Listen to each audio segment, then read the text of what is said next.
હવે પડવાનો દિવસ થયો. વહેલી સવારે ભગવાન શ્રી હરિ જાગ્યા. મહારાજે નિત્યક્રિયા કરી છે. પછી ઘોડેસવાર થઈ અને સંઘમાં તપાસ કરવા માટે ગયા.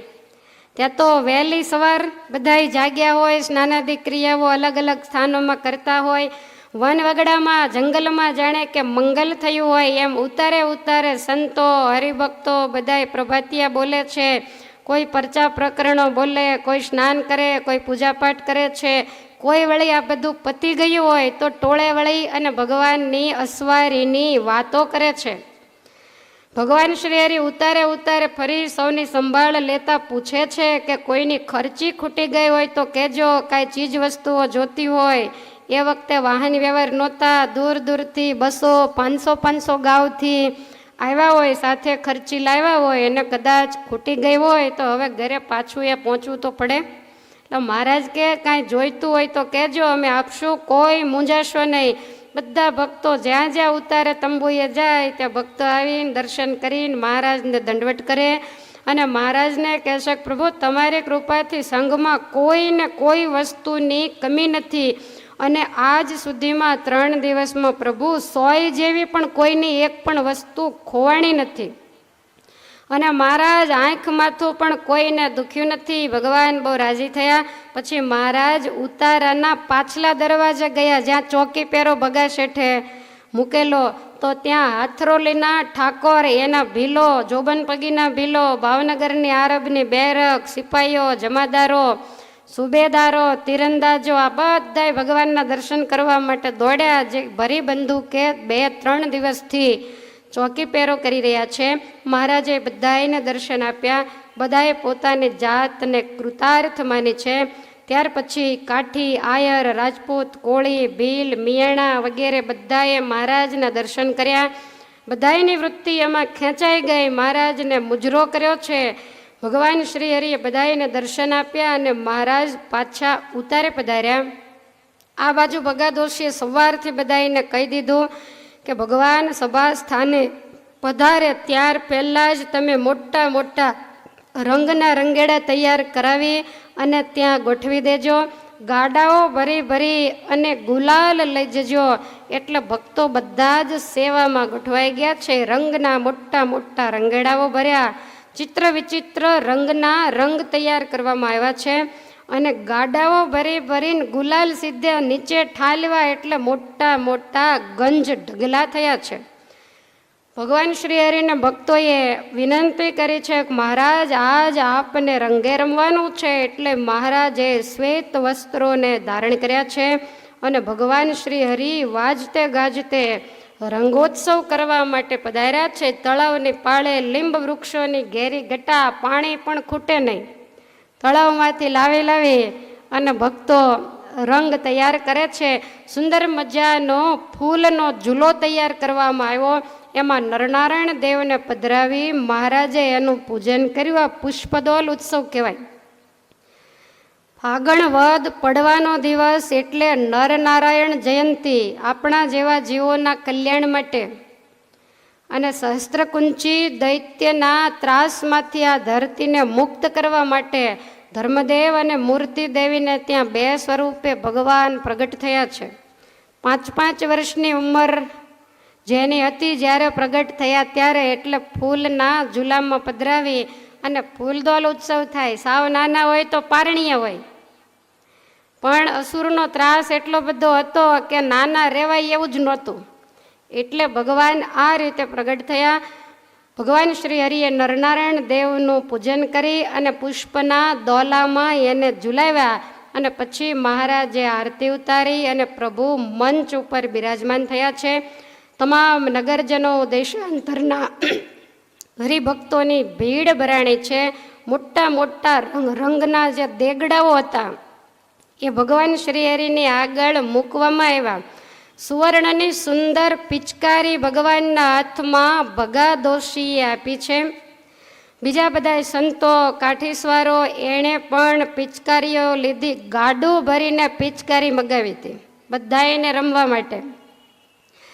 આકાશની અંદર રંગોત્સવના દર્શન કરવા દેવતાઓ આવી ગયા અને એના વિમાનોથી સૂર્ય દેખાતા બંધ થઈ ગયા. જેણે કે અંધારું થઈ ગયું અને ભગવાને સૌ પ્રથમ પિચકારી હાથમાં લીધી અને રંગ હરિભક્તોની ઉપર જ્યારે ઉડાડ્યો ત્યારે સ્વર્ગ અને મૃત્યુ લોકની અંદર જય જયકાર થયો છે. બોલો સ્વામિનારાયણ ભગવાનની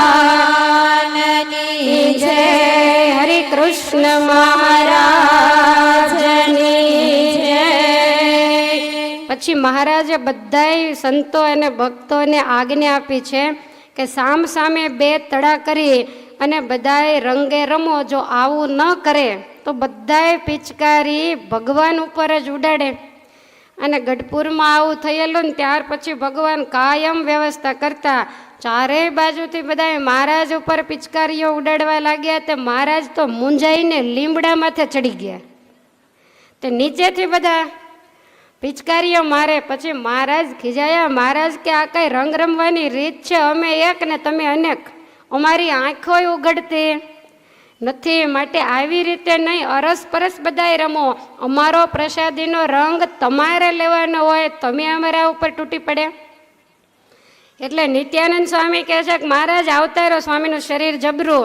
તો મહારાજ થોડાક નીચે ડાળે આવ્યા તો સ્વામી ઉભા રહ્યા. મહારાજ કે સ્વામી કહે છે કે મહારાજ તમે હાથ લાંબા કરો એટલે મારા ખભે તમને બેસાડી દો.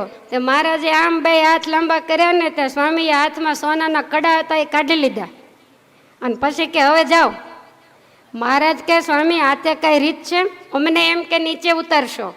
એટલે અમે હાથ લાંબા કર્યા તે તો અમારે સોનાના કડા તમે કાઢી લીધા. બ્રહ્મચારી કે બધાય દૂર જતા રહો, હું ઉતારી દઉં. પછી બ્રહ્મચારીએ મહારાજને ખભે બેસાડી અને લીમડા ઉપરથી નીચે ઉતાર્યા. આ તો ભગવાનની મનુષ્ય લીલા છે. જેને ચડવાનું જ્યારે હતું ત્યારે કોઈના ખભે ચડવું પડ્યું? ત્યારે છલાંગ મારીને ચડી ગયા પણ ઉતર્યા નહીં.